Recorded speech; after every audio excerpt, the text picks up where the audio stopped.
So, welcome to this afternoon's session. Joe Oeu to our Korean hosts and delegates here today, and thanks again to COSAF for hosting. Welcome to this last session, Prynhawn Da. That's the only Welsh you'll hear today at the event, I think.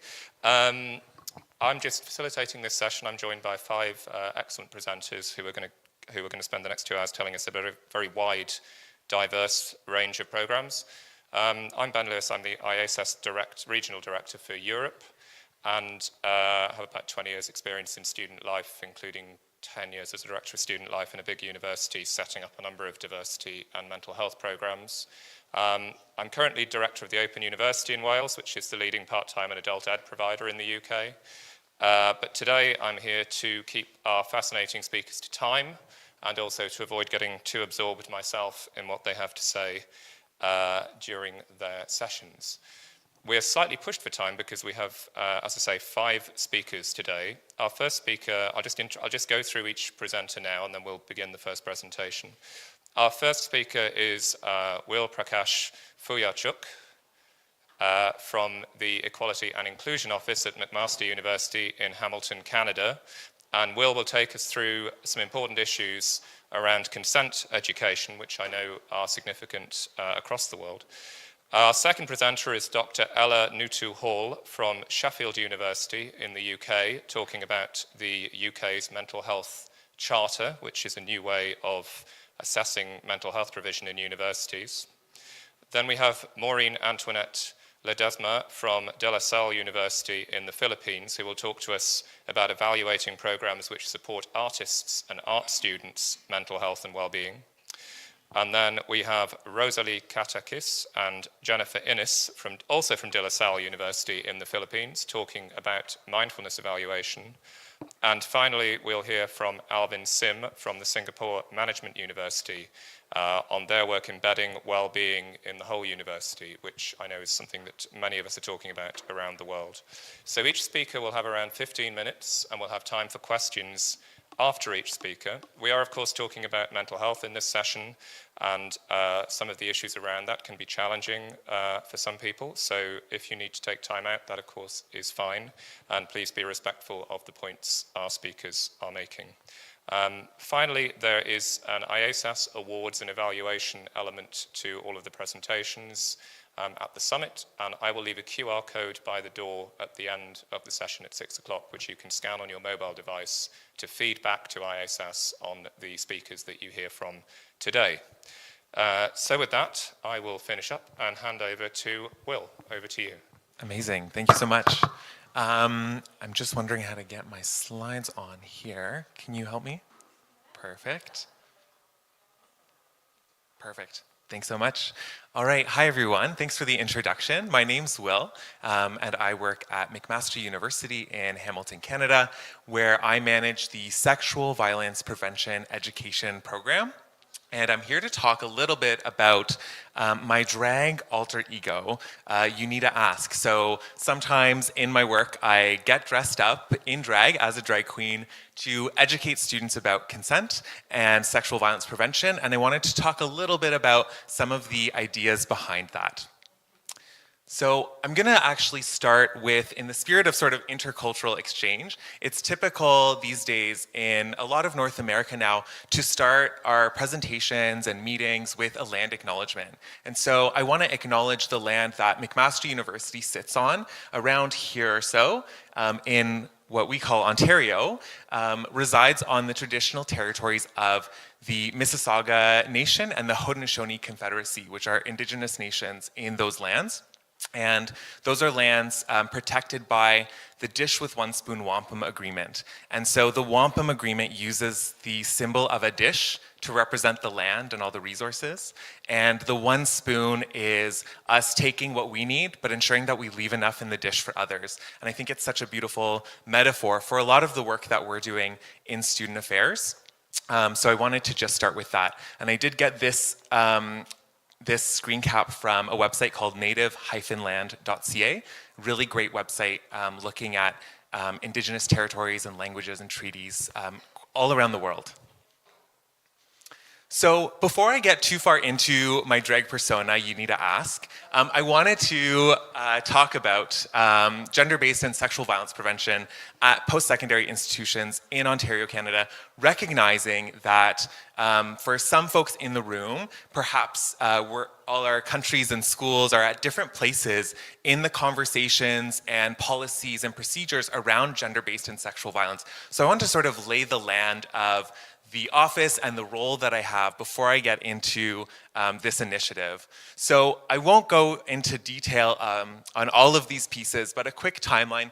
Historically, several high-profile cases of sexual violence at universities, often pushed under the rug, which is, I'm sure, a story that we can all relate to, where schools really don't want bad reputations to come out of, stories going public, often making people who've experienced sexual violence sign non-disclosure agreements. Very problematic, very harmful.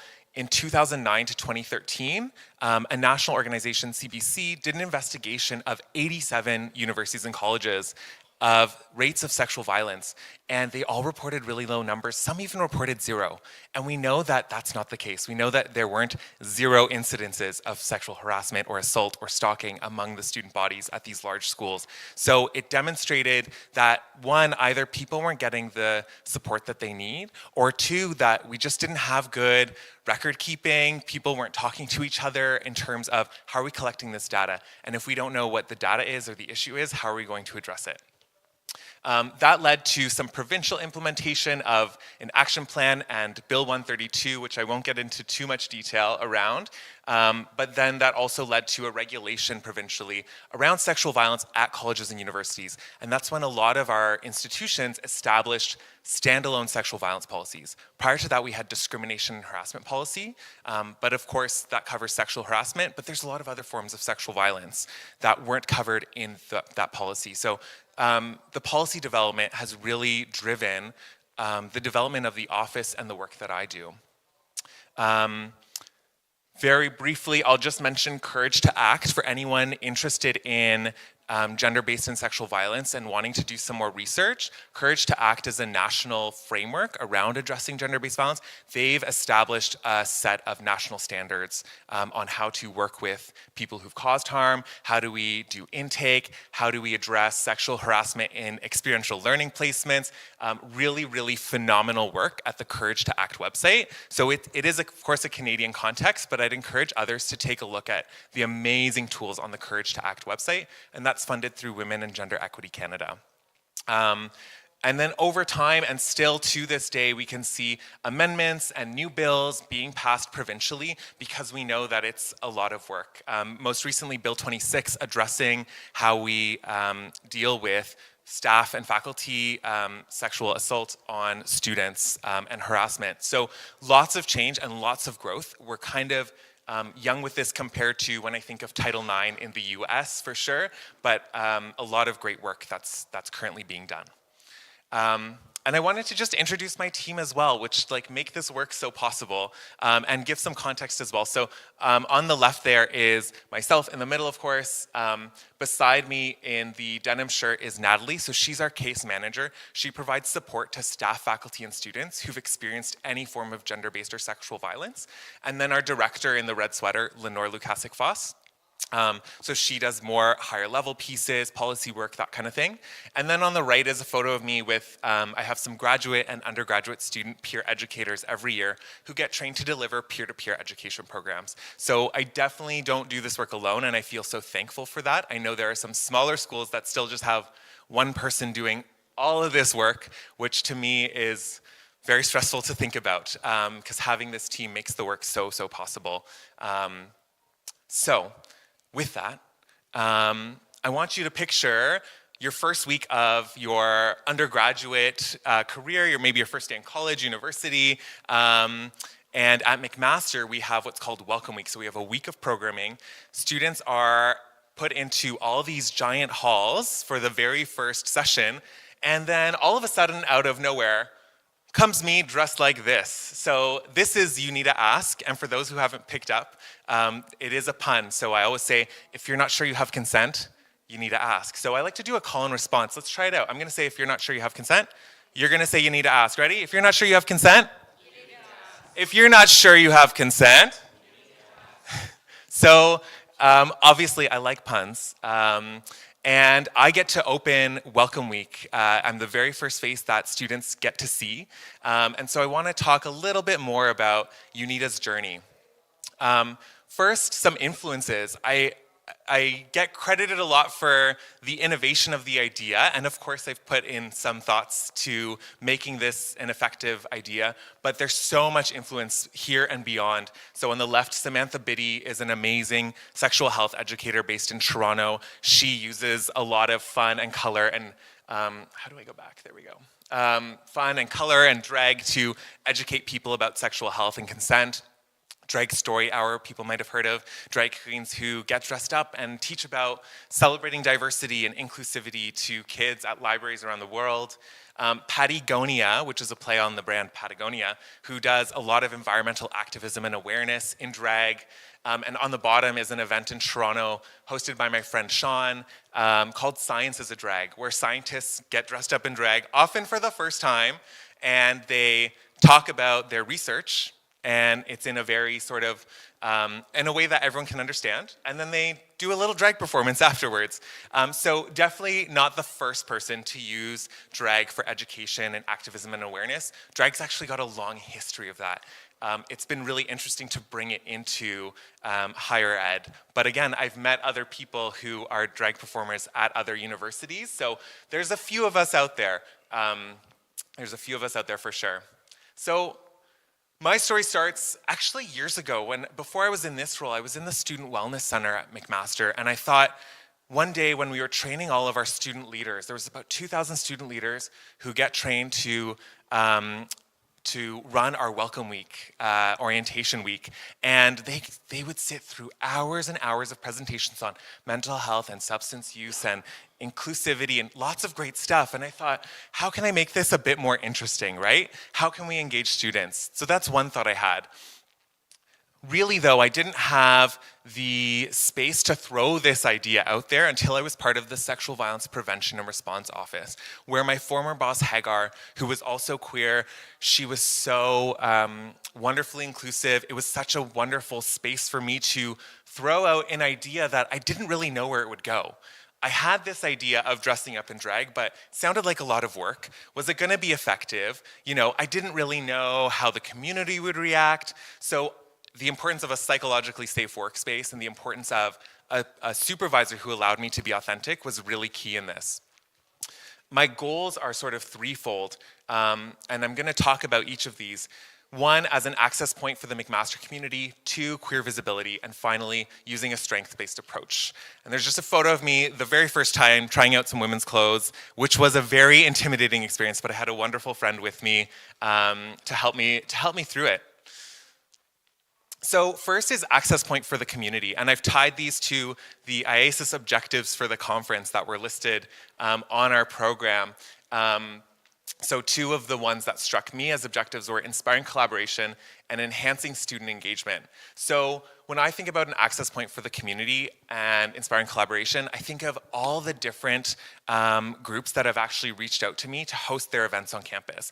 Oftentimes not even related to gender-based or sexual violence, but they let me talk about our office in a way that now exposes a whole new group of students to letting them know that we exist. So on the left is a photo of me hosting an event just a couple of months ago. I shaved, but it's all grown back since, thankfully, with the library. And so that was for Freedom to Read Week, and I read some excerpts from banned and challenged books in the lobby of the library.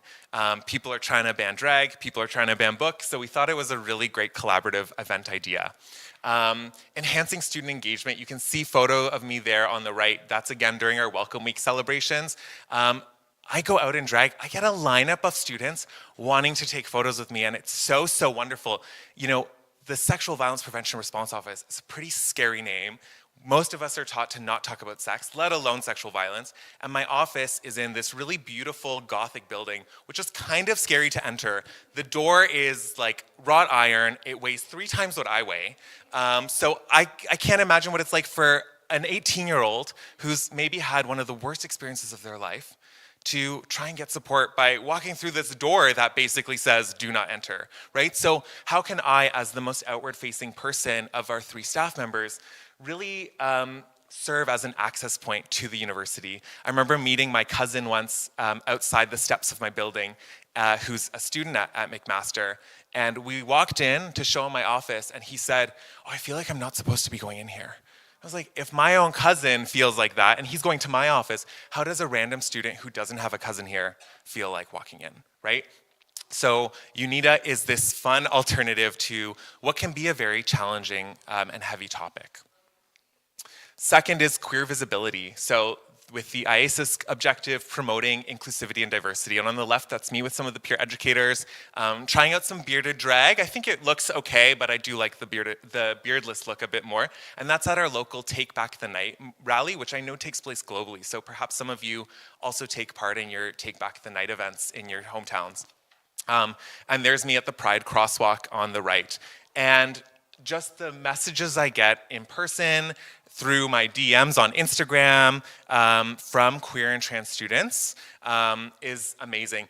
To the point where I have to actually sometimes be very persistent that, I'm not the support person and I need to make those warm referrals to my colleague Natalie, who's our case manager, but it just speaks to the need for that diverse representation among our staff and faculty, because so many queer and trans students are now, sometimes I'll come back from a workshop and there's a student just waiting outside my door because they feel like they can connect with me on that level. And I think it's also important for staff and faculty to show we don't need to sacrifice our queerness, we don't need to sacrifice any other parts of ourselves for the sake of professionalism. Those two things can coexist. They can actually reinforce each other in really amazing ways as well.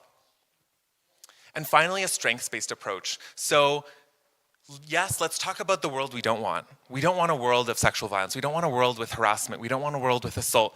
Let's talk about the world we do want. I always tell students, if you're engaging in sex and your bar for that experience is to not sexually assault someone, you're not having great sex.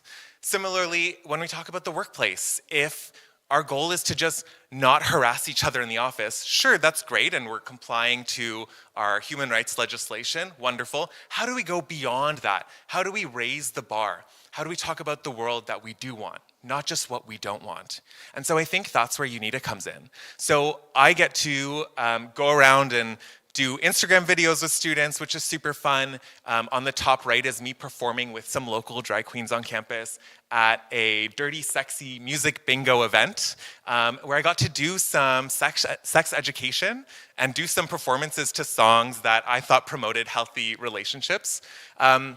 And then on the bottom is an event I hosted with the University of Guelph, not too far away from us, called #RelationshipGoals. It's the early days of drag, so we're not gonna judge the makeup too much. But #RelationshipGoals was great. We had students from both universities who shared stories of healing, of pain, of self-acceptance, of queerness, of everything, anything related to a relationship to yourself, a family member, a friend, a lover. And so, it just goes beyond what's the world we don't want to what's the world we do want. What do healthy, thriving relationships actually look like? And so UNITA brings us right into that space. In my last few minutes, I want to just also mention UNITA Ask, and I think this is maybe more of a takeaway for you all as a lesson in authenticity in the workplace, because I'm not expecting you all to go be drag queens back at your home institutions, but I think there's a lot that can be learned from this beyond that. So I don't know how I'm doing for time, but 2 minutes, okay. Lots of conformity pressures in general that we all experience. Will I be passed over for a promotion if I show how important my role as a parent is to me? Will I be viewed negatively if I wear clothing that reflects my religion or cultural values? Considered too straight-laced if I don't have alcoholic drinks after work engagement. There's so many different pressures that all of us are facing to feel like we need to conform in the workplace. And there's also a lot of these pressures that our students are facing in schools as well, right?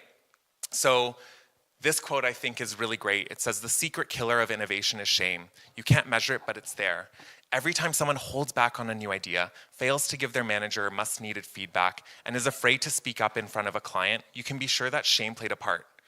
that deep fear we all have of being wrong, being belittled, feeling less than, is what stops us from taking the very risks required to move our companies forward. And I think this applies to us in all of our roles as well. How are we creating those spaces, especially people leaders in the room, for folks to bring their authentic selves? And how we can all, even if we're not in a people leader role, have that influence for students. I won't talk about all of these pieces around authenticity, but this is a screen cap here of an Instagram live that I did with my supervisor, Lenore, where I just interviewed her, and that lives on my Instagram page. And I just wanted to share it in terms of how amazing and privileged I feel to have a supervisor like that who lets me walk around campus in a dress and a wig and 3 hours worth of makeup on my face, and we get to do an Instagram live, and it just sends such a message of authenticity and inclusivity to our student community, to our staff and our faculty, and I think it's just so, so wonderful.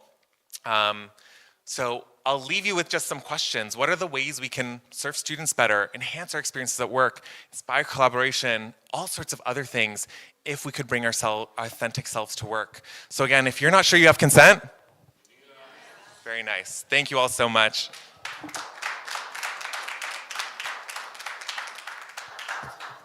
So we have a couple of minutes for questions for Will. Any questions in the room? And while questions percolate, I totally forgot to... We have fans, and I give them out to students, and the students love them.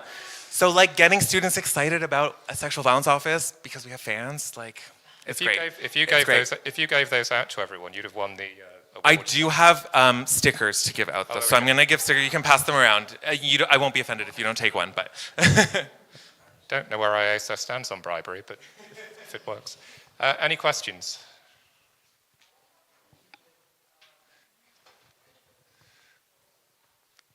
Neil.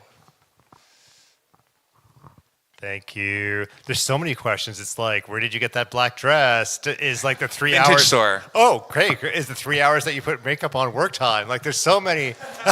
My boss lets me put makeup on during work time, yes. Love, love, love, love, love. Wanted to say thank you. So not as much as a question, but just thank you for the bravery it took us, even just in hearing your story, like the discomfort and the anxiety with trying on a dress for the first time, and the intentionality that you brought to, with your quote, to serve as an access point, and the framing of how do we talk about the world we want versus what we don't want, I think is just indicative of just how powerful of an educator you are, and McMaster's community is just so lucky to have you. So thank you. Thanks, Neil. I appreciate that. Well, I think that might be a good point to end on, so thank you, Will. That's great. Thanks very much. Thanks all so much. We're now going to move on to Dr. Ella Nutu-Hall from Sheffield University in the UK, who is going to talk to us about the Mental Health Charter, which is a new form of assessment in England, in the UK. So, Ella, over to you. Thanks, Ben. And Will, how am I going to follow that?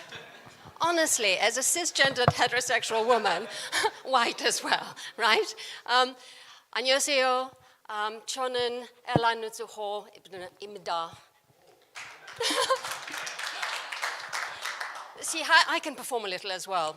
I'm so grateful to have this opportunity to speak to you all. So my thanks go to COSAF and Iasas for inviting me to speak to you about the Mental Health Charter. And I'm sure the slides are actually going to come up in a moment. But I wanted to actually start by saying what I'm going to give you is a very, very brief introduction to this new initiative in the UK within the context as reflective of my context at the University of Sheffield. So, you know, just to let you know a little bit of what that reflects and in our practice as well as our policies. So, as I said, a bit boring following Will. I'm sure that you all agree that student mental health is a big thing, and I think one of the things that is actually very exciting about the Mental Health Charter is that it looks at the whole university approach and it treats staff and students equally, in the sense that it recognizes that student mental health is as important as staff mental health, which is really quite amazing. So it's absolutely fantastic to have that, and it's a very welcomed initiative in the UK. It's my fault because my PowerPoint presentation was very, very large, so I couldn't send it as a PowerPoint. I sent it as a PDF. So it's not their fault. It is mine entirely. It's mea culpa all the way. Thank you very much. Kamsahamnida. So, mental health charter in the UK. First of all, in terms of context, Sheffield, who's heard of Sheffield before as a city? Hands up. Wow, I'm impressed. We're in the north of England, in the United Kingdom, equidistant between Liverpool and Manchester. I mentioned them because you probably heard of their football teams. Yeah, so we're about an hour away from each and 2 hours on the train from London. So we are probably infamous for the fact that Mary, Queen of Scots, was held in Sheffield Castle prison for many, many years. Yeah, lucky us. We have, it's a very rich city. We have 2 cathedrals. I lost count of the gardens, botanical, peace, winter, you name it, we have it. We have the largest theatre complex outside of London in England. I don't believe it, but it's there in black and white. And perhaps some of you will recognize the Crucible, which hosts the World Snooker Championships every year. And I know that that's very popular. We're also famous for Thornton's chocolates. They launched their chocolates on the Sheffield High Street, good chocolate, and indeed for Bassett's or licorice, licorice all sorts. So I don't particularly like those, but I do like the chocolate. We are home to the first ever football club in the world, established in 1857 and is still going strong. And you see Pele there coming to celebrate some anniversary or another, I think about 100 years or something. And Will, as a Canadian, you'll be interested in this. We hold the record for the largest audience to an ice hockey match outside of North America. Who knew? Come to Sheffield, plays ice hockey. And we also the greenest city in Europe, and we're really, really proud of that. We have more trees per capita than anywhere else in Europe. And this, I wanted to actually illustrate that because we are, in Yorkshire, there are 3 national parks. We're in the South Yorkshire, and we're close to the Peak District National Park, and that's Chatsworth House, just 20 minutes away from Sheffield, featured in both versions of Pride and Prejudice, the BBC, which is my favorite, as well as the Keira Knightley one. So yes, that's supposed to be, Mr. Darcy's home. Right, and that's because Jane Austen traveled extensively through Derbyshire when she was writing. In terms of universities, so higher education, we have 2 universities and a number of FE, so further education colleges. And so we are very much an industry in Sheffield. We have about 100 or over 100,000 students every year in the city. And the summers are very quiet when they go home. So it's very much, a university city. Right, our university of Sheffield was established as a university in 1905 through the merger of a number of existing colleges and schools. The most prominent of them would be the School of Medicine and the School of Engineering. You all know Sheffield stainless steel, across the world, but you may not know that the University of Sheffield pioneered the first medical use of penicillin in 1930s. So yes, it's very strong medicine, very strong engineering, and now also law and business management. So, as well as the humanities and everything else. But, they're spearheading our research. Lots of famous alumni, from pilots to astronauts, from award-winning authors, politicians, actors, lots of actors, either alumni or honorary alumni, so great stuff. We are Russell Group University, which means that we are one of 24 research-intensive universities in the UK. And the most recent Research Excellence Framework acknowledged that 92% of our research and impact was world leading or indeed internationally excellent. So it's great stuff. Times Higher Education Impact Ranking places at 42 in the world. And we are, but this is the bit that actually makes my heart sing, the fact that we are top-rated university when it comes to student life, to student experience. and this is something that I'll talk about more. In 2023, the National Student Survey placed us #1 in the Russell Group universities, and we were voted University of the Year and Best for Student Life by What Uni Student Choice Awards this year, which is absolutely great. Our Students' Union is the best, has been voted the best in the country 7 consecutive years, which is absolutely fantastic. They're doing a great work, so it's wonderful to see that not only the input from staff is recognized, but also the input from students themselves. And we've won varsity games 10 years in a row. I'm not bragging. Great university. It's a wonderful place to be at, and it is great that we are University of the Year. And this is a code that I absolutely adore because it reflects what we have at the core of our principles at Sheffield. You may recognize this quote from John Dewey: "We never educate directly, but indirectly by means of environment. Whether we permit chance environments to do the work or whether we design environments for the purpose makes a great difference." Indeed, it does. So we recognize that research, academic progression, all of that is absolutely very much important, but it's also important to look at the whole person approach, the whole student or staff approach. And so in terms of the student life, we need to actually also look very much at engaging and developing our students outside of the classroom, looking at their conduct and educating them in terms of becoming independent adults in the world and offer support for their well-being when necessary. And that's why, at Sheffield, supporting both staff and students is very much a priority in black and white.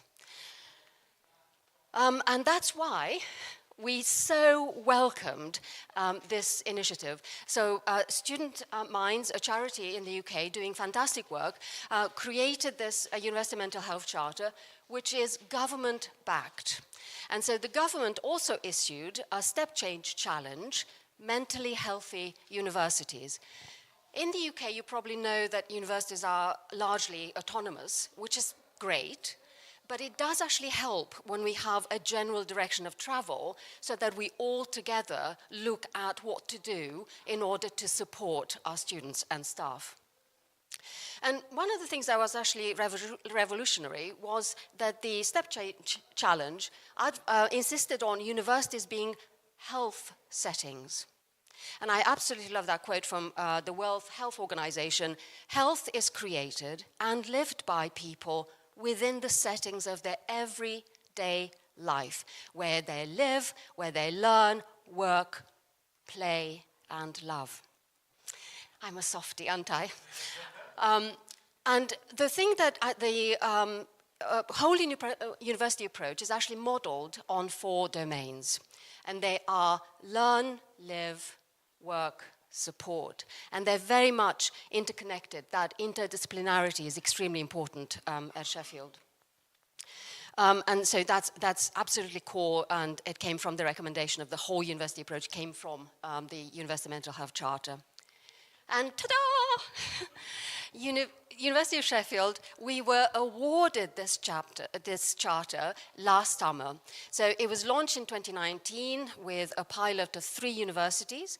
Then we signed up along with others in 2022. Then we did a lot of work, and then in July 2023 we were awarded the charter. It's not easy to get, and if you don't believe me, take it from Dominique Thompson right there, who's on the panel of reviewing all these universities. And we didn't bribe her, right, Dominique? We did. So, I bought her lunch, it was free. So it's wonderful, but not because it's a badge of honor. It's not that. It's that it reflects what we've known all along, that we are on the right track in terms of what we are doing for our students and our staff. And sadly, the rather unfortunate picture is that in the UK, there are only 7 institutions who have been awarded the charter out of 96 eligible who signed up for the program. So we're hoping, very much hoping, that more universities will actually be awarded the charter, do the right work in order to align their priorities to the Mental Health Charter.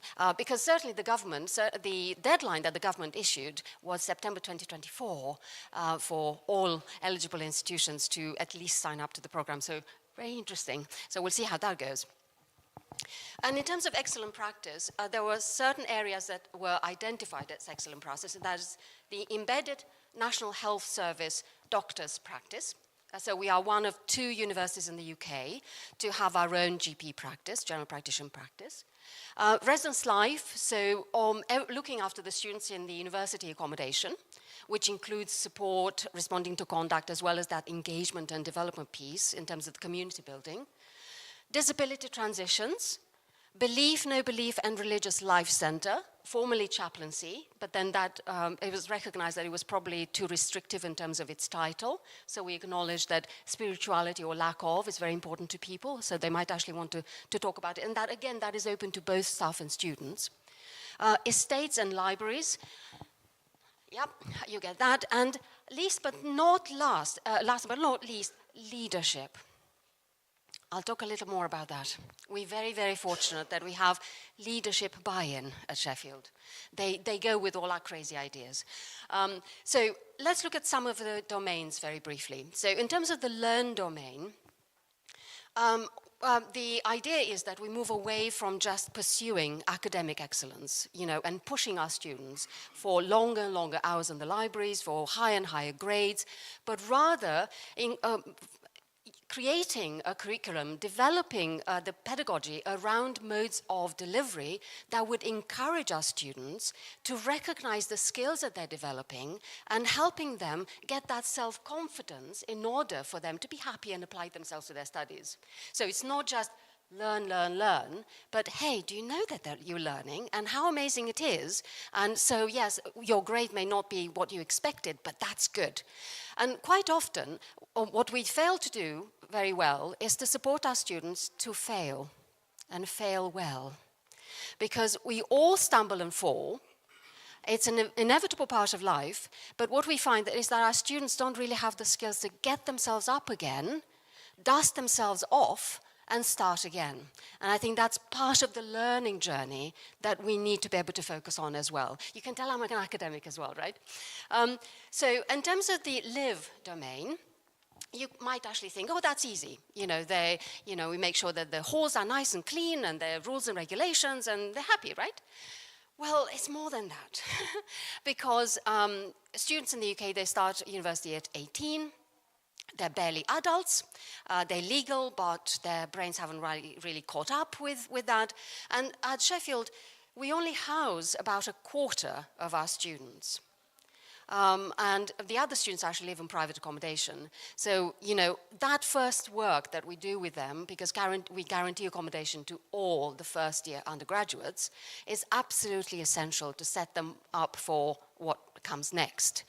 Some of them return to our accommodation. They're fine. We have a very diverse community, including students with families, carer leavers, estranged students from their families, so they need a lot of specific support. But it's very important that we actually promote health, and there's not just a clean and safe environment, but it has to be very safe, and we need to create a sense of belonging for our students so they feel they're part of the community. And so that's why, certainly in terms of residence life, we have a clear learning themes against which we deliver the service, and that is our community, education and skills, personal growth and well-being, and social engagement. And that is very much a partnership program delivered in collaboration with our Students' Union, number one in Canada for 7 years, they're excellent, and sport and physical activity, 10 years varsity winners, right? So we do a lot for our students, because we looked at what do our students need. So some of the figures in terms of conduct, this is the past, so this is 2015. We wanted to actually reduce the number of misconduct, right? So here, when you see that dramatic drop in the graph, is where we introduce more proactive ways in which to combat misconduct, and there is a lot of educational campaigns for them. So so you don't get into trouble. This is what you need to do. I'll get to that in a moment. And then this is the pandemic, I'm sorry to say, and that is the second pandemic, because we were in lockdown, and most of our students chose to stay in halls, to isolate there and do their learning and teaching online rather than go home. That tells you. Okay, and then this is last year when we kind of back to where we want to be. And certainly the figure that is remarkable in terms of KPIs there is the repeat misconduct, and other institutions would give an arm and a leg to have that, and it's just about between 1% and 2%. So students learn from that, because that's the whole point. They learn. Some of them learn not to get caught, but that's still learning in my book. Okay, and in terms of student support, the graph is very much different. So, we recognize, and you will see this in your own institutions, that support needs are increasing, not only in volume, but also in complexity. And so we felt that we had to respond. Again, the peak there is the lockdown, the first and the second. So we needed to respond to that. So we needed to listen to our students, understand what their needs were, and respond appropriately. So there's a lot that we do with our students in terms of educational campaigns. Anything from boring stuff about fire safety and code of conduct, to our community, to talking about healthy relationships with others and oneself, sexual consent, well, you'll be happy we're doing it. Both staff and peer-led sexual consent conversations, and we've just been accredited also the male survivor accreditation in terms of sexual violence, so that's interesting. And so we do a lot with them, from exam stress management and sport and all the stuff. 2 minutes. And for us, it's very important that the enabler factor, inclusivity, reflects what we do. We're really big on being inclusive at Sheffield from all grounds, whether it's race equality, gender equality, LGBT plus equality, disability, religion, mental health. We're really, really big on being very inclusive from the moment go. So, so everything that we do, we keep reminding ourselves that the students are at the center. Now, this is a funny story. We are the only institution in the UK providing LGBT plus exclusive. Is there another one now? You set it up in Cardiff. Well done, Ben. Okay, one of the two institutions, but we led the way, right? Yeah, and we got the national newspapers to reflect on what we're doing negatively, right? Universities warned of creeping segregation as Sheffield launches LGBT-only student halls. LGBT-only student flats will lead to university segregation, and the tabloids also said, Sheffield creating a ghetto for the gays. So less sort of high English there. But anyway, however, we stuck to our guns, and I have to say that I was a bit nervous. And speaking about leadership there, I was so pleased that I knew that if I had to actually really have a chat with our Vice-Chancellor and President of the university, I knew where I stood. And it also helped that the Students' Union was with us, talking about the collaboration. We did this with them, with the LGBT plus committee. And so the Liberation Officer gave a lovely interview, and the wind changed. So only a year later, The Guardian said Sheffield's LGBT-only halls were called a ghetto, but a year on, they're thriving. And we were even nominated for the Rainbow Awards and everything. What is important to us is that we provide something that we know is needed by the students. And they're really very popular, and most of the students don't choose to live in that accommodation the following year, and that means to us that it's a success, because that means that the students have actually had the time and safe space to become comfortable, to integrate into the wider university accommodation, and indeed fly, spread their wings and be independent. And that's part of that co-production enabler. So we do things together. We listen to our students and we do things together. So yes, support is very important, and I recommend Dominique's session tomorrow afternoon. He will be specifically talking about suicide, and that is something, again, that not many people would like to talk about, but that is a reality. And so we have a suicide, not prevention, but rather mitigation. We're trying to be realistic about it. And so it's very important. And then beyond that, so it's, again, staff and students and working. What we felt that our staff needed was not just their or pat on the back, I'm here if you need me, but rather proactive work in supporting them. So we talk to our staff and say, well, okay, what do you need? What should we do so that you feel comfortable in delivering your role? And a lot of that came to training, for example. So staff are trained in mental health first aid, in ASSIST, which is applied suicide intervention skills training, in sexual violence liaison officer training. So yes, unpleasant stuff, but we need to say it's real. We're not going to brush it under the carpet. Instead, we need to respond to it head on and, respond well and make sure that our staff feel both enabled but also equipped to deliver the role without a great effect on their own mental health. And there's and hybrid working and all of that. It's really great. Our staff are quite happy in terms of the and essentially it goes back to healthier, happier people can do great things, right? Simple. Simple, simple. So we're doing it. And that's it. And transitions, we also look after our students to join the labor market, which is increasingly competitive. So our Careers and Employability Service is there to actually connect students with members of the industry and vice versa, and also help them understand, identify, and explain their skills in writing a job description. So yeah, great. Sheffield is fantastic, right? Any questions?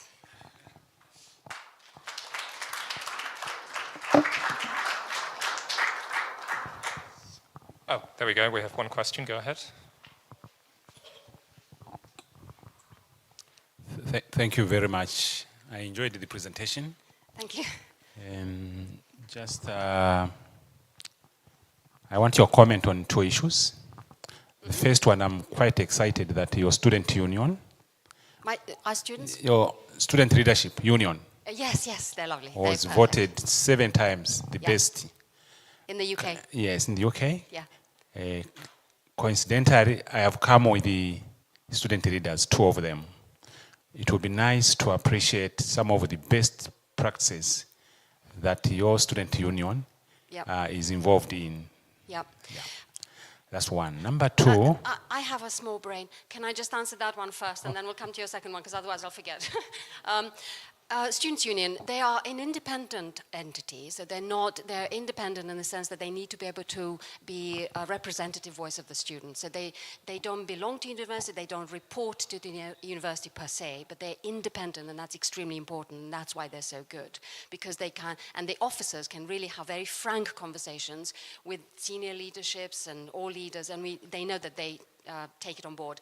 I said, for example, on the University Student Support Committee, we have the Students' Union there. So the Students' Union are on every important committee, working group, strategy group that you can think of, and that's amazing in terms of strategy. Secondly, they have hundreds, I'm not kidding, hundreds of clubs and societies.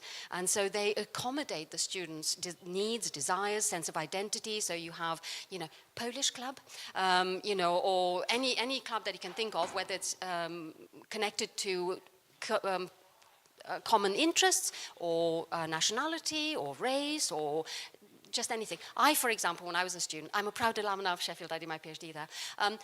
I wanted to join the fencing club. I never did because the kit was too expensive, but they did it and I regret not joining. So yeah, so that's the fact that their voice is very much heard and they're included in all the strategic decisions at Sheffield, and the fact that they're so good in terms of what they deliver for the students. Second. Thank you. We have time, yeah. The last one? Yes. LGBT. Yep. It's a bit of a challenge. Yeah. In our case, I come from a country called Zambia, Yep. which has put in its own constitution, in the preamble, that it is a Christian nation. So what this does, it poses a challenge, especially for us in student welfare Yeah. sector. Yes. Because stereotype issues come in. Yeah. If you are gay or lesbian, Yeah. and the Bible says other things, Yeah. you tend to be limited in terms of getting help from I understand. professionals. Yeah, I understand. So that's the challenge I It must see. be. It is. Thank you. Commiserations. I can understand this be very, very difficult. We are very, well, thankfully, a liberal and democratic country in the UK, so we benefit from that. However, I understand your struggles because, for example, none of you here will know, I'm also a priest in the Church of England. So very much a Christian, but you wouldn't think that, right? But I am very inclusive and very liberal, and I don't use my reverend title at the university because people will think that I'm a bit of a bigot. So I can't deliver my work. Otherwise, I would actually say they would have preconceived ideas of what a Christian priest would think about LGBT and etc. Nobody would believe that I actually fought for that initiative to happen. And so it works both ways, and I can tell you that people who say that homosexuality is wrong and the Bible, supports that, they're wrong. I have a PhD in biblical studies, I can tell you exactly that they're wrong, yeah? Yes. Ben, sorry, do I have time for... We can do one more, yeah. We'll Okay, do one more question and then we'll have to wrap it up. If you could keep the answer super brief, that would be great. Sorry. Thank you very much, Doc. My name is Vincent Sirikani. I'm from Zambia. And Also, yes, welcome. the union president, my dean, was talking about managing about 36,000 students. I have a question of mental health. Yeah. The existence of substance abuse, the existence of sexual harassment, the existence of violence in general, the existence of vandalism, suicide. I would say all these come from a distorted mindset, of which I would say having depression, the struggling with mental health issues is what leads to this. So now my question is, I'm seeing you rising in terms of your trajectory in controlling mental health issues at Sheffield University. My question is, how did you get to a point of managing mental problems on your campus? What are some of the practical ways you dealt with all these pockets of problems, and you are heading to a trajectory where you are almost there, as in completely, We're not almost there, I have to confess, no. Very complex question. I'll try to be brief, Ben. But I think education and understanding mental health issues, rather than thinking it's distorted mind and all of that and it's societal, we need to understand exactly, because I think each case is different, and so we listen. We also have professionals. We have clinical therapists, psychotherapists, and counselors who actually offer support, so clinical support, professional support to our students. So it's not people like me that might actually be educated and understand a little bit, but rather who could offer therapy, proper therapy under the national health system. So we say, deal with the professionals, because they will tell you and they will be more helpful to you, and they listen. And I think listening and removing the stigma from mental health. We all have mental health, whether good or bad. Sometimes it's the same with physical health. I have a cold today. I was losing my voice. I don't think that's my fault. I did wash my hands, I promise. But it happens, and it's the same with mental health. It happens. Depression is called the common cold in terms of mental health. So understanding it, education, and appointing professionals to deal with mental health. That's how we're doing it. We'll have to wrap it up there. Thank you, Ella. Thank you very much. Thanks very much. So that was a great advert for Sheffield as well. So we're going to move on to two presentations very quickly from colleagues from the Philippines, rather a long way from Sheffield. So first of all, we're going to hear from Maureen Antoinette Ledesma on evaluating programs which support artists' mental health and well-being, which of course is a very particular a challenge in some institutions. So we'll just get the presentation up and over to you.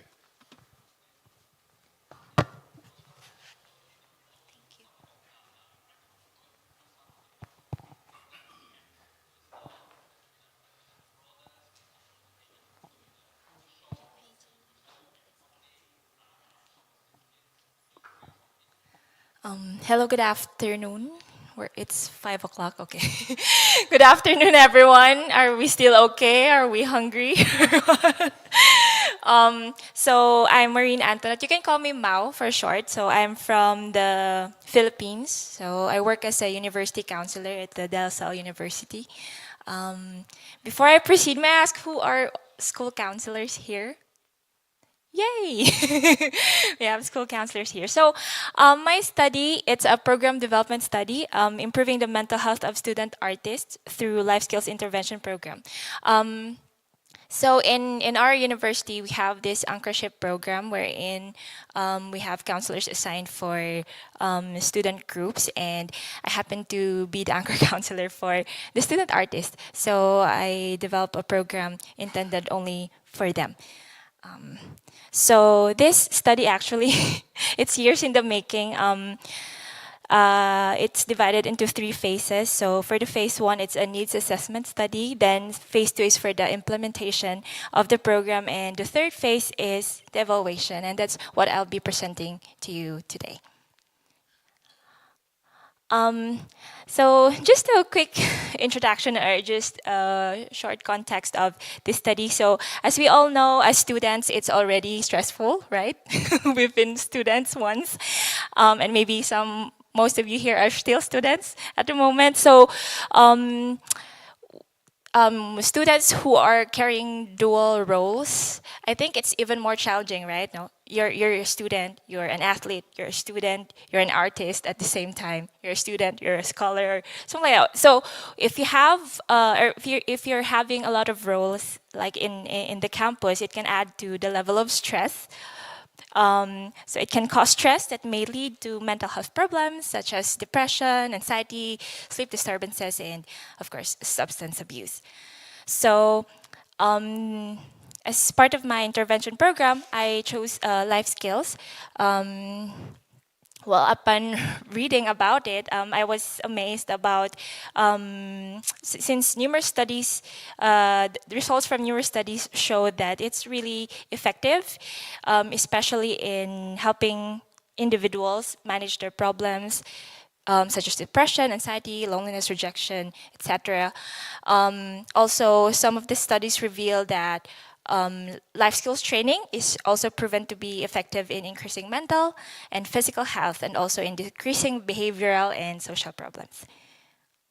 So, as I've mentioned, since this is a 3-part program development study, when I conducted the needs assessment survey before, this is the result. So I had a Kessler psychological distress scale to measure the mental health state of the student artists, and it revealed that majority of them are likely to have a severe disorder. And because of this need, I have to make an intervention program. And so that's why I have this one. I am presenting to you right now. So since this is an evaluation study, basically it aims to evaluate the life skills intervention program if it's really effective in improving the mental health of the student artist. So my framework, it's just very simple. So I have this needs assessment wherein, as I've mentioned earlier, the mental health of student artists, it's not really that good. Majority of them are likely to have a severe mental health disorder or mental health problem. And so I developed this intervention program, which I will be talking more in the later slides. And the expected outcome, I've been really hoping while I was making this program that hopefully this program will be really effective in improving their mental health. And you will see later. Okay, so this program the framework that I used was taken from the World Health Organization. They have this top 10 core life skills. So we have problem solving, critical thinking, effective communication, decision making skills, creative thinking skills, interpersonal relationship skills, self awareness, empathy, and coping skills. So coping with stress or coping with emotions. And since there are 10 core life skills, I also utilized another framework just so I can compress it into 4. So I took it from Hendricks, from his 4H targeting life skills model. I really like the idea of having the heart, hand, head, and health, wherein if you can see, it covers all 10 core life skills from the framework of the World Health Organization. So this is where I actually this is the reason, or this is how I made the program. It's workshop modules, and I conducted it into 4 sessions or 4 modules. So we have the heart module, hand module, head module, and health module, and it covers all 10 core life skills. Okay, so these modules, it forms part of the life skills intervention program. And it engages a student artist in a systematic process of learning specific life skills in order to improve their mental health. So basically, it aims to promote awareness, empathy, insights that their condition is having to dual role should not be a limitation for them to develop these core life skills and eventually improve their mental health. So in our university, so the student artists belong to the Culture and Arts Office, and we have several culture and arts groups. So we have the chorale, we have the orchestra, the Green Media Group, we have the Inner Soul, their singers, LaSalle Dance Company, which are divided into 3 dance groups, street, folk, and contemporary. So they're the respondents or the recipients of the program.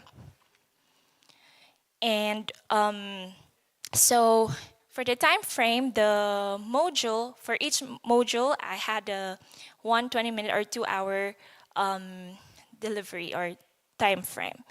So it was pilot tested during the second term of academic year 2020-2021, so it was around the pandemic. And so since it was the pandemic at the time, so the modules were utilized and implemented in the form of online or virtual workshops or sessions to the student artist. Though we have a variety of activities as well, even if it's online, it's also paper and pencil nature, accompanied by virtual sharing, group discussions, or breakout rooms, through the use of Zoom meetings. Okay, so since this is an evaluation study, the evaluation framework that I use is the input process outcome evaluation framework. So I have the pre-test or the needs assessment results that I've shown you earlier. So it's the scores of the student artists that they had during the before the implementation of the program. And then I had the intervention program, which is when I conducted the 4 modules. And we also have an evaluation for each module after every run. And then the outcome, which is the post-test. So basically, it's a pre-test and then post-test of the same assessment tool, Kessler Psychological Distress Scale. Okay, so for each module run, I also have the student artist evaluated my modules. So I made use of an end of workshop questionnaire. It's a commonly used method in collecting evaluation data on educational events such as workshops, training, conferences, field day meetings. And then after running everything, all the 4 modules, a post-test survey was conducted to the participants. So as I've mentioned earlier, it utilized the same tool as the pre-test, which is the Kessler Psychological Distress Scale. And Okay, so to gather the results also, I had some statistics. So mean scoring was used, and then inferential statistics using t-test for significant difference was also utilized. So I can really see how effective or if the program is really effective in improving the mental health of student artists. So, sorry. Let's just focus on the interpretation.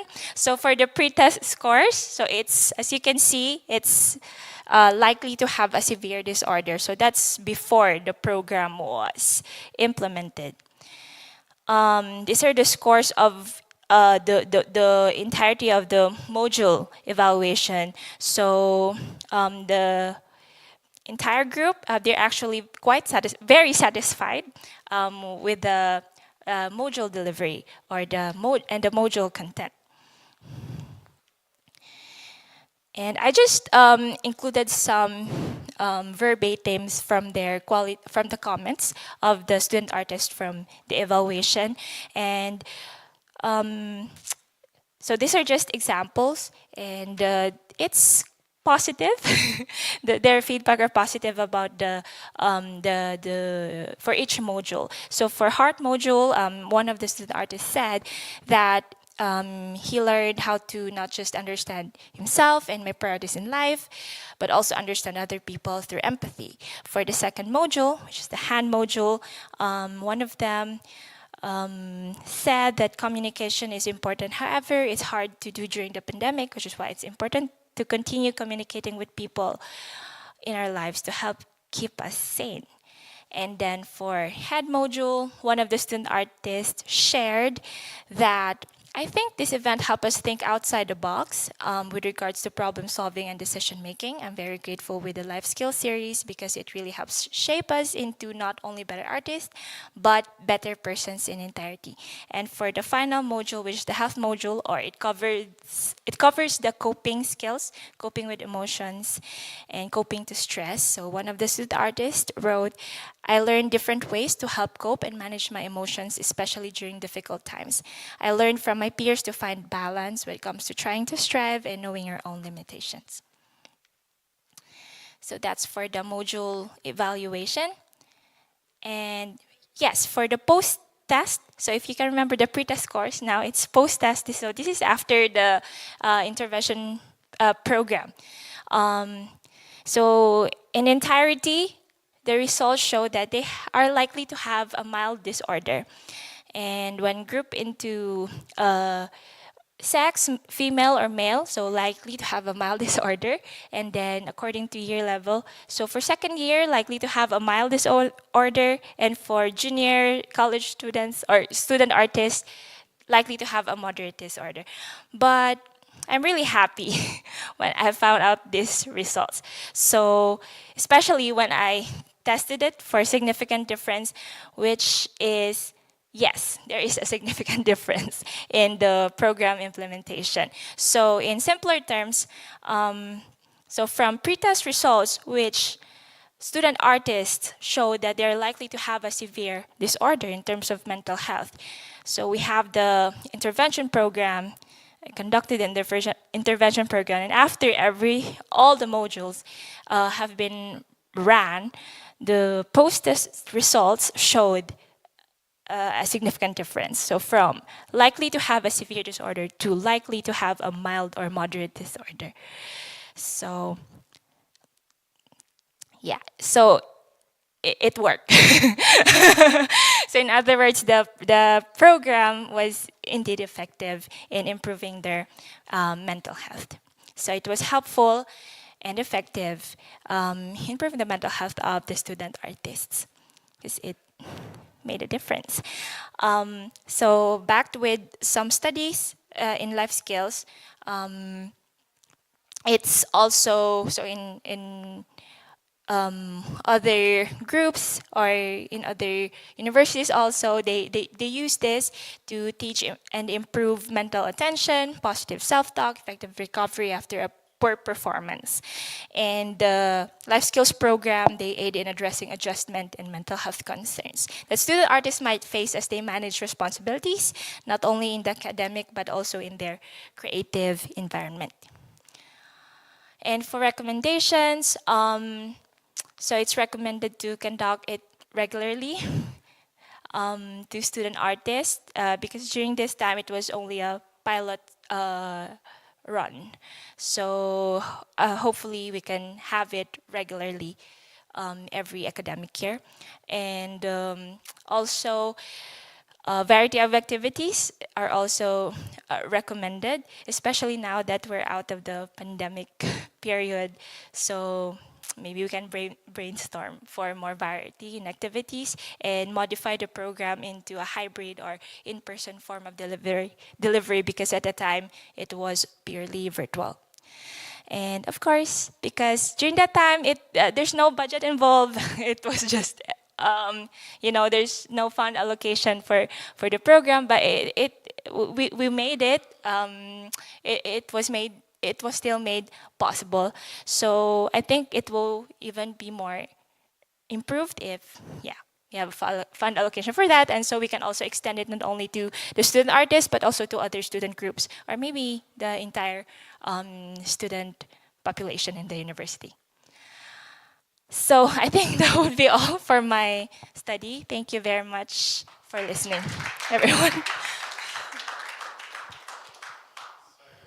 It's for Mo at the front. Yeah. Thank you so much for your presentation. Certainly worthwhile by the looks of it. I have two questions, and one, I apologize if you said and I missed it. How long does the program take?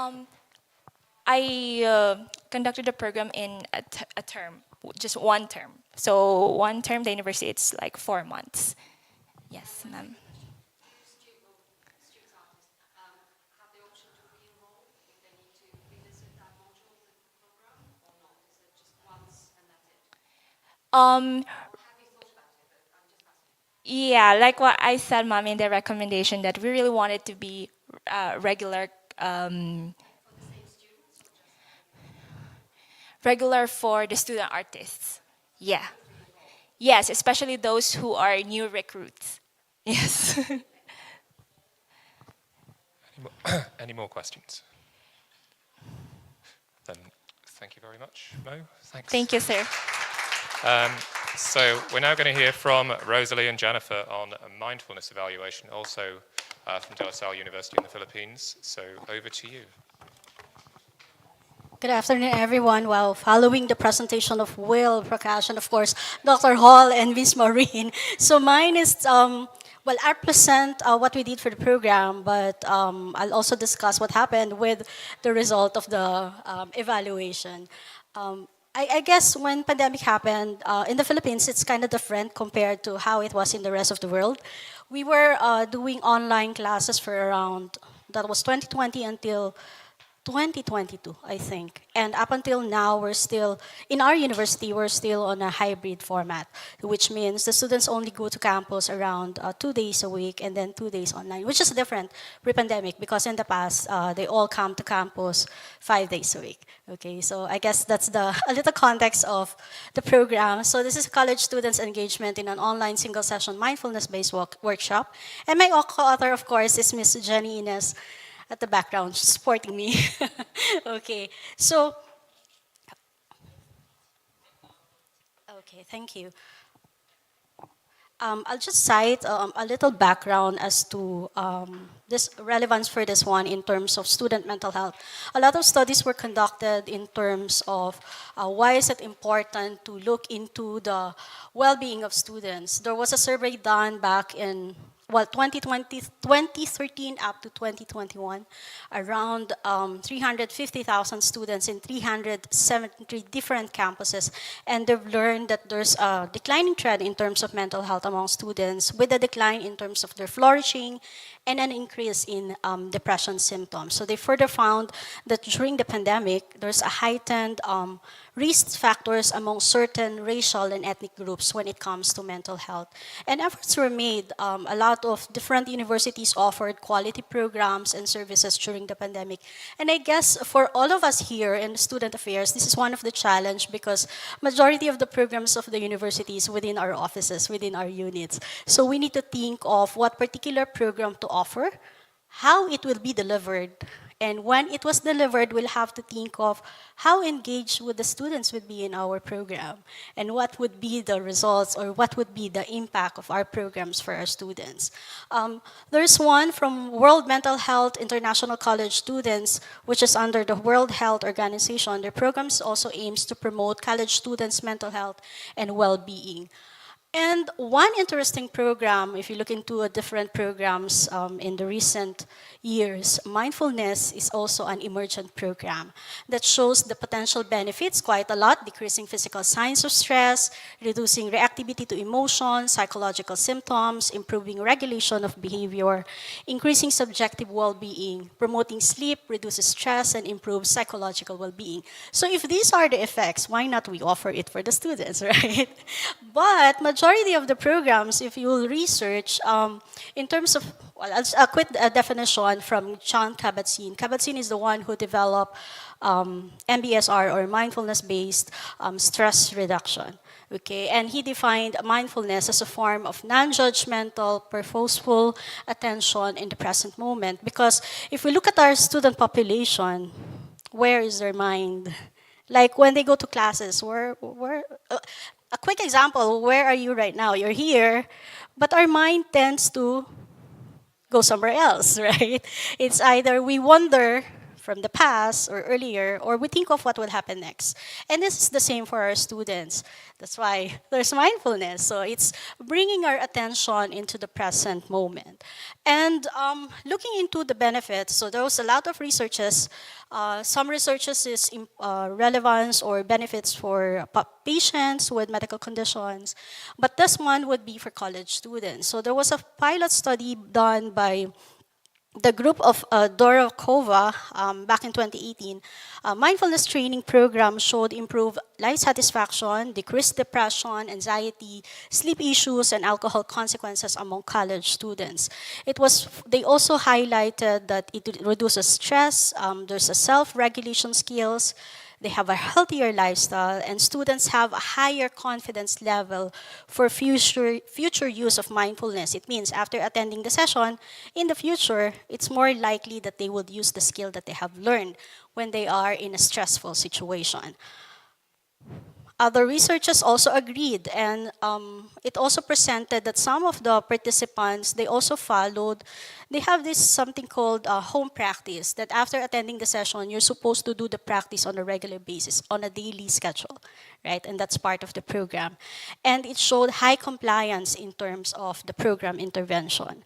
But those studies are on-site, face-to-face, delivered face-to-face.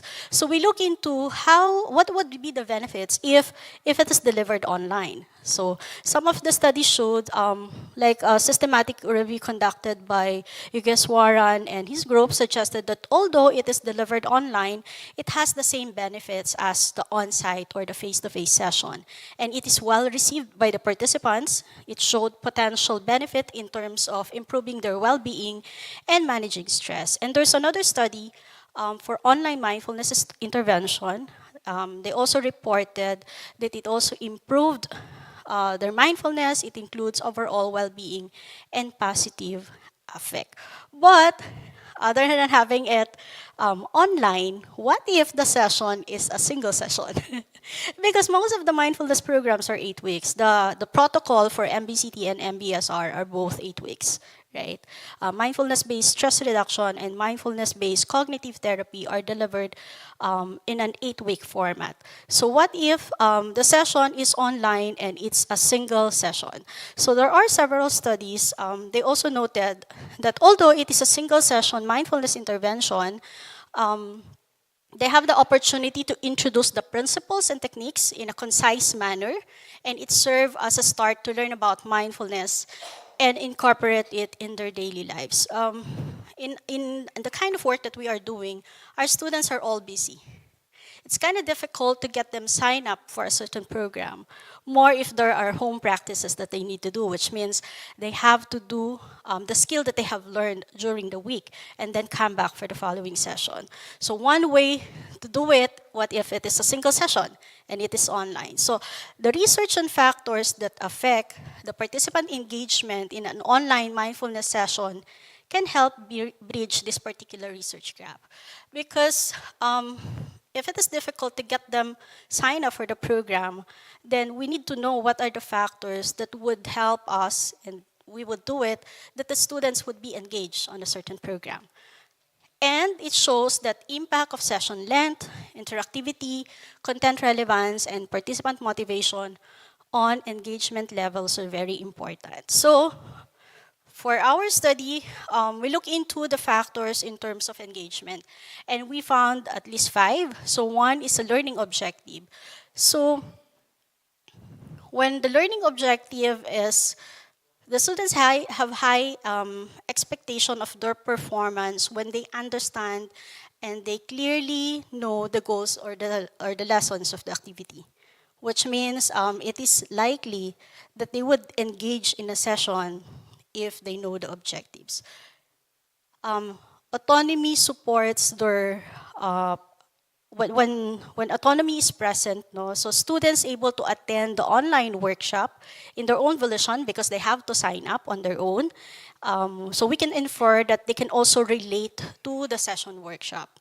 Second one is the session format. So the organization and structure can affect student satisfaction. And students are more likely to be satisfied with their learning experience when lessons are presented in a logical and organized manner. So when we conduct sessions and activities, session format is very important. So when students engage in activities that are varied and novel, they are more likely to experience high value for that particular activity. And experience sharing of facilitators. I guess this is one of the challenge also when we create program, who will be the one to facilitate the program. So this one is very important. The teacher's instruction can positively affect the 3 types of engagement: behavioral, emotional, and cognitive engagement. And student engagement in meaningful learning activities is possible when there's a certain interaction with their students and when they have complete significant tasks, okay? So for this one, our role in terms of relatedness support is important in enhancing student engagement in an online learning. So active learning was used to promote high facilitator participant interaction during the session, and this reflects relatedness support. Okay, and of course, practical relevance and engagement levels are also 2 of the important factors in terms of engagement. So we're able to see that helping our students explore the usefulness of mindfulness in their lives promote autonomy support. And the overall design of the online workshop is supportive of autonomy, competence, and relatedness. That's why students was able to engage. Now, I don't want to go into the detail of this because this is kind of similar from the factors that I have presented. But when we did it, we're looking into the self-determination theory as also our framework for this one. So students are engaged when they view themselves as self-regulated, learning encompassing behaviors such as focus on objectives, attendance, concentration, time management, and positive collaboration with teachers and peers. So I don't want to go into the details of the theory, but I'll go into what we did for the session. So we used our own instrument in terms of evaluating. So the program is a 0 non-academic course offered to second-year students in the entire university. And the intention is to help students develop important skills for their career readiness. So it's under a career readiness program. And there are 23 curated activities prepared by the different formation offices, all under student affairs. And mindfulness is just one of the many topics. It is, some would include communication, problem solving, teamwork, leadership, stress management. Surprisingly, when we open the sign up, it's always mindfulness that, immediately closes. every term because the program is offered every term. So mindfulness, when you open the sign up for that, that would immediately close because the format should be, in the past, it's just 25 participants per session. But they keep on requesting to add more. So for the last few terms, we make it at 50 participants because it is online. If there are too many, it's difficult. It should be highly interactive. Everyone should participate. So 50 at a certain point is quite big already for an online session, but good enough. At least we're serving more students. So mindfulness session is a 2-hour workshop delivered via Zoom that aims to describe mindfulness and its benefits, practice the different mindfulness practices. So it includes mindful eating, even via Zoom. So they have to bring something to eat, and then we'll practice mindful eating. It also includes mindfulness of surroundings, mindful listening, and a little on compassion. So a self-compassion break. Why practices are informal? Because once you teach the informal, it would be easier to teach the formal practices of mindfulness. So the idea there is get them interested with the practice, and then they would do more of that. Okay. So after the session, they would have their own personal mindfulness practices. They have to develop a plan, and they have to incorporate it in their daily schedule. Now, I'll skip that one. Here's the status.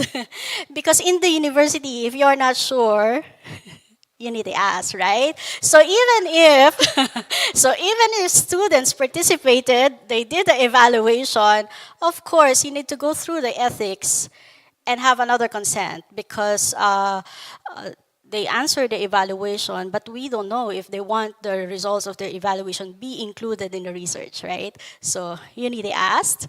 We submitted the proposal to the director of the department, the dean of student affairs, and the university provost, and we got approved.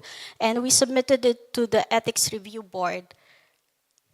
But the result, the initial result, was just given to us. So it's not very timely for us to present the result today, but we have the result. So what we can do is just share it with you once we have it. But the program is there. It's given every term during the 3rd and the 8th week of the classes.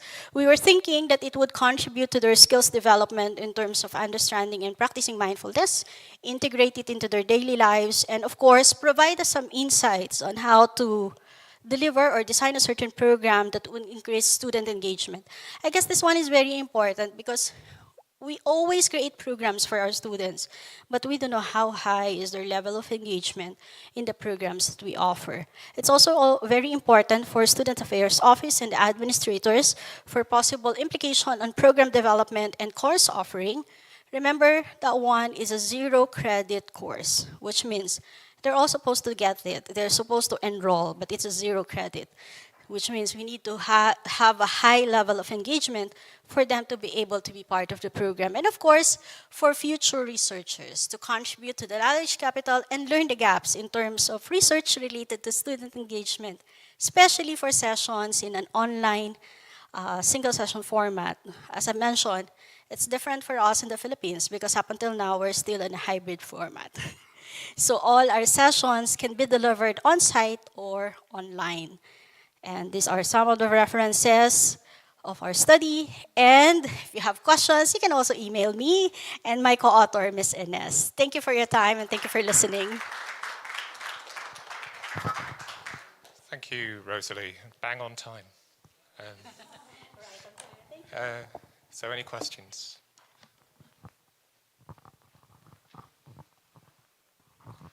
I was wondering what the rationale was behind deciding to deliver it to second-year students and not first years. Okay, thank you for that one.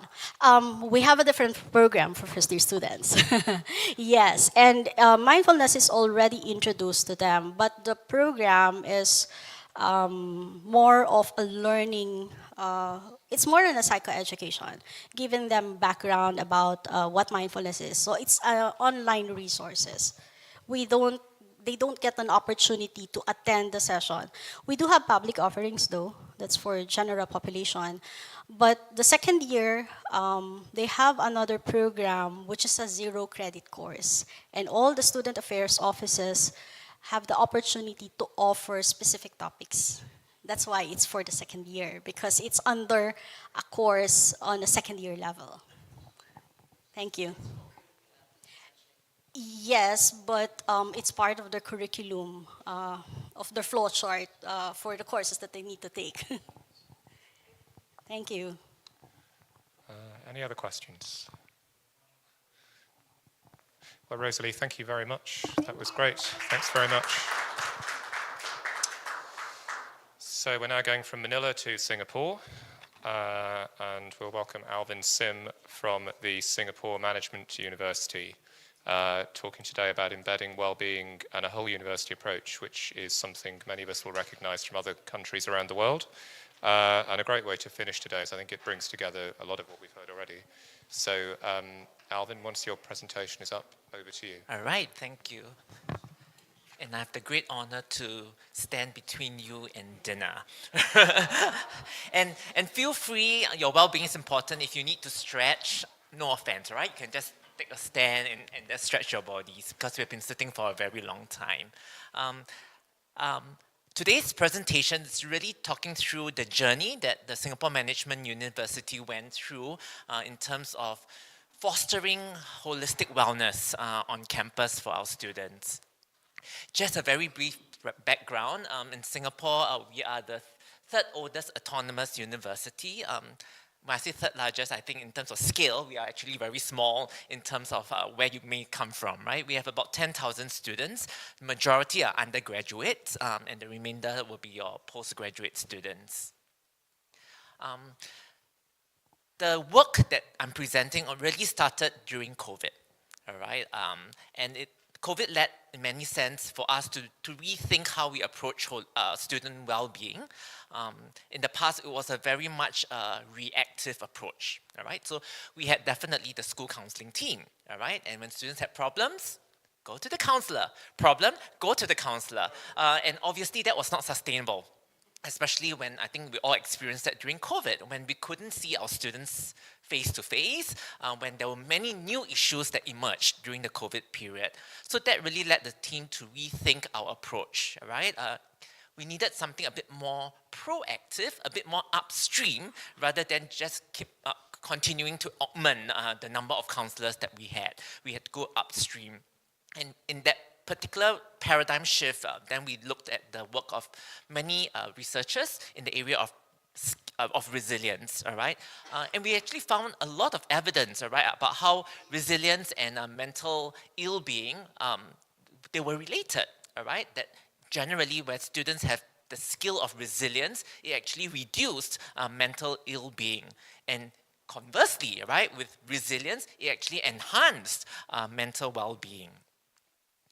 Right? So with that understanding, we actually then developed the SMU Resilience Framework, which was designed really as a whole of university approach towards enhancing students' mental health. All right? I'm sure we come from institutions that perhaps very often we hear of the dichotomy. All right? You are doing student affairs, I'm the academic affairs. All right? And we will not ever interact. And your work is your work. All right? So that has been the case, and we wanted a framework that brought everybody together so that students' well-being came to the front, all right, of everybody's work and focus, all right, even if you are from the academic affairs. So our resilience framework, which will come in the next 2 slides, it's actually borrowed from Hettler's wellness model, where he looks at different dimensions of well-being. So when we looked at that and said, we actually can develop resilience in different dimensions, right? Rather than looking at resilience as one big concept. We break it down into 6 different dimensions, and we look at physical resilience, intellectual resilience, social resilience, emotional resilience, career and financial resilience. And our approach then will be a 3-pronged approach, and they all start with the letter E, right? So we do education. So I think in the earlier session we talked about imparting to students not just skills and knowledge, but also attitudes, shaping their attitudes. So that's part of our education approach. We offer them encouragement, all right? So encouragement both from our professionals, but also equally important, their peers, right? Peer support groups. And lastly, experiences. resilience is one of those things that you can talk, you can give them the theory, but until, and I like what we mentioned just now, until you fall down and you learn to pick yourself up. And the university is a very relatively safe environment, right? We want them to fall, to fail, while in university, so that when they leave us, when they leave to the real world, so to speak, they have the skills to stand up, all right, and bounce back again. And that is what resilience is. So experiences are important when we give them really authentic real-world experiences through their stay with us in university. All right, so of course, we wanted to get students to understand what the resilience framework is and to keep that at the back of their minds. So we also designed icons, right, to represent the 6 dimensions. And I hope they're quite intuitive. First one, the green one, which dimension of resilience? Any? No, that's the approach, dimension of resilience. So yeah, career resilience is the first one. So we really focus on employability, all right, developing lifelong skills, getting them to understand the need to keep relevant, right, in the skill sets, all right, in their university and post-university. The heart, that's quite simple. Emotional, all right, the emotional resilience. So that's where we develop skills in self-awareness, managing emotions, all right, and reactions. The orange one, okay, I gave it away. It's meant to be a coin, right? So that's the financial resilience. Something often not talked about when we talk about well-being, all right? But during the COVID, then many students were actually experiencing financial difficulties because their families, the breadwinners were retrenched and things like that. And it affected then their well-being. And then we thought that really getting students to have that financial literacy is a very important piece while they are still with us in university. The purple one, they're university because of intellectual, right? So intellectual resilience, that's the light bulb. It's really getting them to have that skills of critical thinking, right? To have that curiosity to learn, relearn, unlearn, all right? Because that's a life skill. And then the one in that sports attire is physical resilience, all right? Getting them to think about body, exercise, nutrition, sleep, all right? And the last one, the speech bubble, that is actually social. Sorry. Okay, social resilience, getting them to know how to manage relationships with one another, conflict management, and so on. So these are the 6 dimensions of resilience. And this is the SMU resilience framework that we piece all that I've said into one diagram. So you can look at the outer ring, really is the 6 dimensions of resilience, all right? And how we do it, our 3-pronged approach is the purple circle, education, encouragement, and experiences.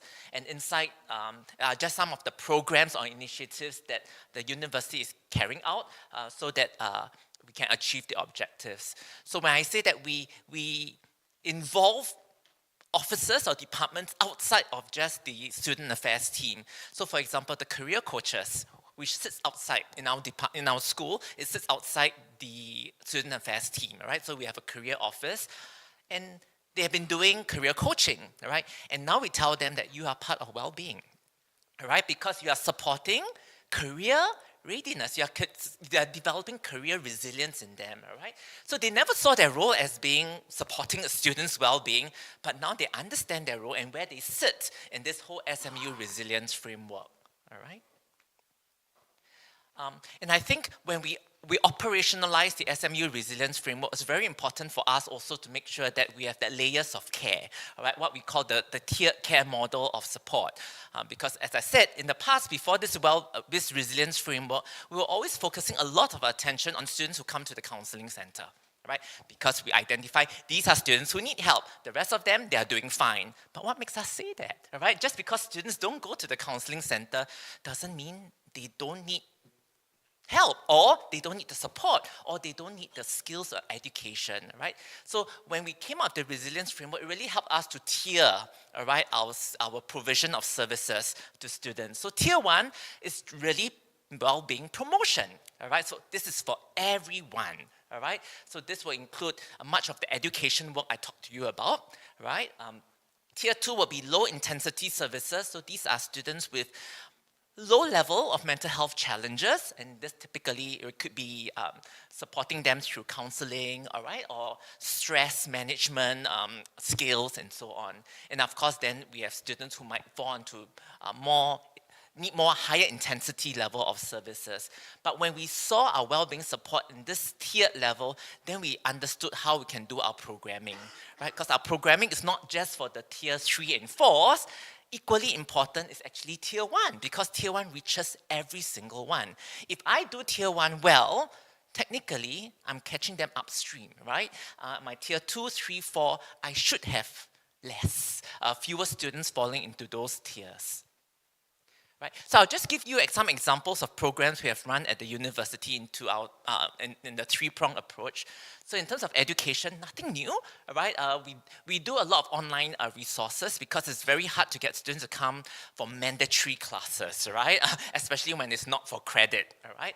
So at the university, we actually have a mandatory mental health literacy module. We call it Mental Health in You, which all freshmen do at the start of their academic journey with us. It really gives them an idea of what mental health is. And I like the analogy, right? Mental health is just like physical health, all right? If you're not well, what do? You seek help, you seek support. Really getting them to understand that that's, for some students, there's still that stigma, all right? That I can't talk about mental health, all right? If I have a cold, I'll talk about it. But if I have mental health challenges, who do I approach? What do I do? Right, so that's covered in the module, just to give them that baseline literacy. Equally important, remember I said the academic faculty, they are also involved in well-being, all right? So we give them, they have to complete an online module as well. So trust me, when we first implemented, I got lots of rotten eggs thrown at me, right? But gradually, right, they understood, hey, I also play a role in supporting my students, right? I don't need to counsel them, but I play a role as a first responder, all right? That if I notice any student is needing more support and help, who can I get support from? So that this student gets the help he or she requires. So that's the module for faculty and staff, all right? Of course, we run workshops.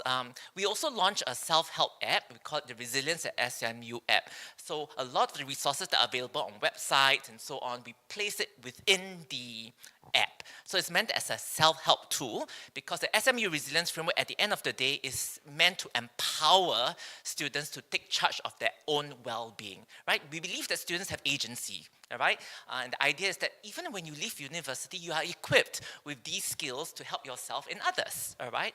So the self-help app has, I think I have some examples. They even have a chatbot service within the self-help app. They're able to track their well-being, right? So I encourage students always when we do roadshows, right? They actually can track throughout the term. When is the well-being level actually dipping, all right? So it's just that awareness so that they are cognizant of that and they take active steps to make sure that it doesn't drop further, all right? So lots of resources that they can access and we group them into the different dimensions of resilience because some of us are stronger in some dimensions, not so strong in other dimensions. So they are able to assess the resources that suits their needs. And then in terms of encouragement, of course, we have the counseling services. We have a peer well-being network, all right? So this comprises groups of student volunteer groups that support students in different ways. So of course, what we call the SMU peer helpers, these are trained by the counselors. These peers, they are not counselors, they're not even para-counselors, we won't even give them the title, but they have basic attending skills, right? They learn psychological first aid, and they learn to look out for their classmates in class, all right? So they are trained to do that. We have the Student Voices Advocate, so our Voices team is not a choir, it's actually our sexual harassment and prevention group, all right? So they are peer educators, all right? And of course, we have SMU Purple. This is our diversity and inclusion group. Right. So we involve students, all right, as part of this peer well-being network so that it's no longer just going to professional or to staff. There are peers around supporting the operationalization of this resilience framework. It's really the whole of university approach from staff, faculty, and even students. All right. Our latest initiative, which I'm quite proud of, is actually the student care officers. All right. We saw that there was a gap, all right? So we have the counselors, the students, all right? So if students have problems, who did they go to? directly to the counselors? Where's the in-between, all right? And remember, I also mentioned that we wanted it to be a very more proactive approach to reaching out to students. And I can't expect the counselors to do that, all right? Because the way counselors operate is very different, right? A lot of the work is confidential, all right? Students come to the counselor in a private setting, all right? So our student care officers actually do the work of proactively going out to the campus and outreaching to students, doing outreach and the process educating them about the different dimensions of resilience, and they can focus on different dimensions. So our student care officers really going around campus, meeting students, right? It's just a friendly chat, right? Say, oh, if you're studying, and they come around and say, how are you doing, all right? And if anything surfaces, the student care officer will then be able to signpost, all right, them to resources or different departments where they can seek help for that particular issue. Or if anything else, the students say, I'm fine, it's really just a form of encouragement to the students, all right? My student care officers typically go around with little cards of encouragement, little treats, and students love those, right, on campus, especially during exam season. Right? And of course, not to forget, now I have career coaches who are my career champions, my well-being champions as well, right? Looking at the one dimension of that resilience, the career resilience piece. So this was the student care support services. I'm mentioning it a little bit more because it's fairly new in the university. We have only launched it in the last 1 year, all right? So a lot of our programs really will be referral, lending a listening ear, doing active outreach. And within the year, we have got students who actually wrote in all the way to the president, all right, to say how they appreciate this kind of, it's a lovely touch, right, to have that, typically university administration is just one mammoth piece, right, that students just can't connect with, right? But here we have student care officers going around campus, introducing, and very useful because these student care officers also get that sensing on the ground. What are the issues that students are struggling with at this particular season? And with that information, the Student Affairs Office then design intervention, right, or programs or workshops that addresses those specific needs. So it's very useful. This was the Exam Angels program. We have done it for 2 semesters. This is 2 weeks before exam, the leading up to the exams.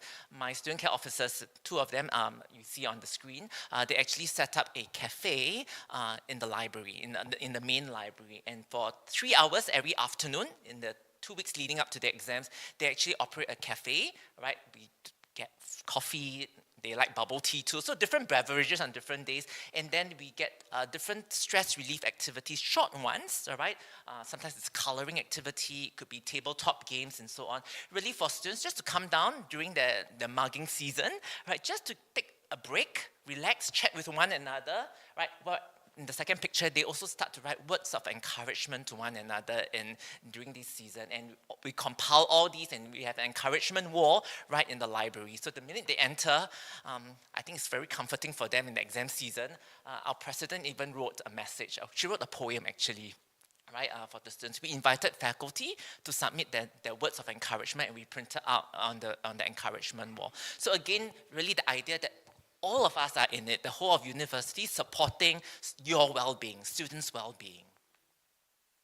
And of course, experiences I talked about, I think in Singapore Management University, our students have really a lot of authentic real-world experiences because beyond the classroom, as part of our graduation requirement, internships carries 1 credit unit. So they have to complete, everybody, right, a minimum of 10 weeks of internships, and that gives them a taste of what's life outside, all right? But it's safe, right? Because if they fail, they have trouble during internship, where do they come from? They can always come back to the university and yeah, we help them, we encourage them, we give them referrals and support, and they bounce back and go on, all right? I'd rather they do that now and then otherwise they will only discover when they leave the university and enter the real workplace, all right? We also have compulsory community services, a 1 credit unit as well. They have to complete 80 years within the undergraduate, 80 hours within the undergraduate program. So again, a lot of authentic real-world experiences.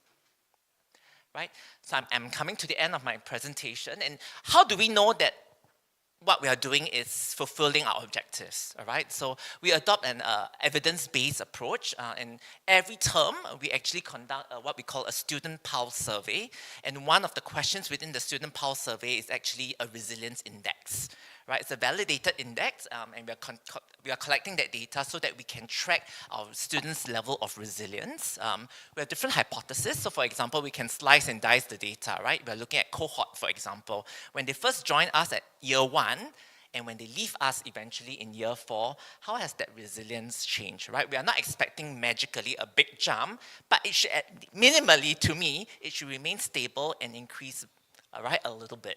All right, so we're looking at that. We also slice the data in terms of gender, in terms of schools. That means the faculties they come from. It's very interesting, all right, because the difference is quite stark. All right, our business school students are doing fantastic, but our humanities and social sciences students, they struggle. All right, even in terms of gender or their gender identities, that one is very, very stark. All right. Not the male-female per se, but those who choose to identify themselves as binary, you know, or prefer not to reveal, the scores for resilience is far, far lower. So that gives us actually information on what kind of interventions, which are the groups of students we actually need to reach out to and provide more support. Even international students versus local students, because we have a sizable number of international students, right? And we noticed that the scores for international students tend to be lower, right, in the resilience scale. And what can we do as a university to support this particular segment of students? So that's the kind of data we are collecting and to inform our practice. One of the questions we do ask from time to time, depending on seasons, is also for students to self-report, all right? Which dimension of resilience do they think they need the most support in? Because that influences the kind of programming that we do, right? I'm not sure. You want to make a guess? In our university, which dimension do you think our students report that they are weakest at? These are undergrads mainly. Right? It's not financial. So I heard from my colleagues when I presented a similar presentation in the US, financial resilience would be a big struggle, right, for many American students. For our students, actually, it's career resilience, all right? Because in Singapore, our culture is they're very driven. You come to university for one main objective. After university, you need to secure a good job, all right? So that's at the top of their mind. But the second one was very surprising for me. I thought it was going to be emotional resilience, but it's actually physical resilience. And that's where, wow, and many of them talk about the lack of sleep, the lack of ability to eat healthily while keeping to a budget, and things like that. So those were very useful pieces of information for my team, because then we started to make sure that we educate students about the importance of sleep and sleep hygiene.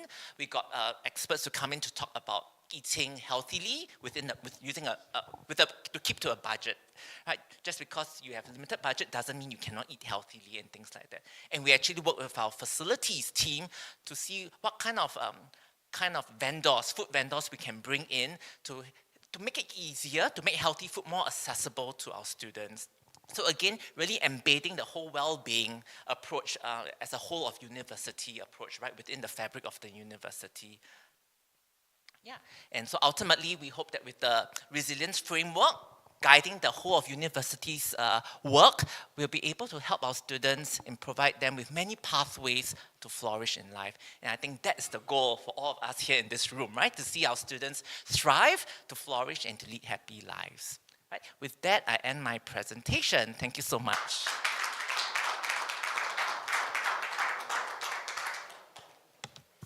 Thank you so much. What a high energy presentation at the end of the day, which is what we needed, I think. So thank you. There's a question here. Thank you for your presentation, and I appreciate your energy. Oh, thank you. So I'm not also so sure, so I need to ask. The model of resiliency that you presented was excellent, but I just wonder why spiritual resiliency was not part of the model, and how significant is it to include in the model? Okay, so if you look at Hettler's original wellness model, spiritual wellness is one dimension. I said we modified it, we put in career, which is not in his original model, and we contextualized it because in our institution and how we run organizations, our education institutions in Singapore is actually secular. All right, so for that reason, we don't talk about spiritual. It's quite different, say, from the Philippines, for example, where spirituality will be a very important part of the university experience. But because of our context, so we have taken out the spiritual wellness bit, all right, and put it, and what was important was career resilience for us. So yeah, so I think that's how we modified the model, yeah, Headless original wellness model. Thank you. Thank you. Thank you. Yes, sir. Final question.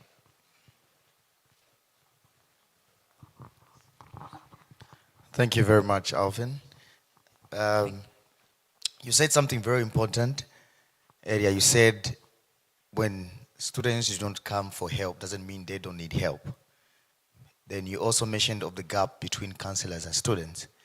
Yeah, you also spoke of fellow students reaching out, or like having a conversation, how are you?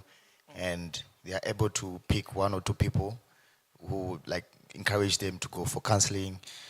But my question is, how do you encourage students to be more receptive to the people who are reaching out? Because we know that they need help, but they're just hiding. How do you encourage students to respond? Because I'm more concerned on mental health, because it's something that I have seen that our students where I come from need, like they really need that. So I'm trying to figure out how we can help our students back home. Thank you. Thank you for the question. The student care officers that I just talked about, they are actually full-time staff within my team, right? So they are not peers, right? We have the peers, yes, but I wanted deliberately staff who are not counselors. So you notice I recruited fairly young staff, right? So who could connect with the undergrads. And what we did was really outreach, right? So when we outreach, and these student care officers who run road shows and programs as well. So they become very familiar faces within the university campus. So when students see them, they know that, hey, it's something fun, but yet educational and informative, right? So we had a case, for example, where a peer actually identified that her classmate was undergoing some form of emotional and psychological distress, all right? Because she was starting to behave very weirdly. She was starting to cry for no reason after class and so on. And guess what? She actually wrote to the student care officers to tell the student care officers that this is what I'm noticing about my peer, what should I do? She didn't go to the counseling center. She actually went to the student care officer. So I cite this example really as, because I was so satisfied that the student care officers become a face that students know that they can go to for support. They are not counselors, they will not solve all your problems, but this is a people who can refer you to the necessary resources and do what we call the psychological first aid if need be. So I think having that friendly face around campus, I think is very important. And so what we tried to pilot was with the student care officers. And that's a great way to finish. Thank you very much. Thank you so Alvin. much. And so thanks to all of our speakers. That's it for today. Kamsahamnida to the team helping with the audiovisual and the screens. Thank you very much. Tomorrow morning, the first session starts at 10 a.m., which is a keynote back in the ballroom. I'm going to put a QR code on the iPad at the front. If you could scan that to feedback on the sessions this afternoon, that would be great. And have a nice evening. Thank you.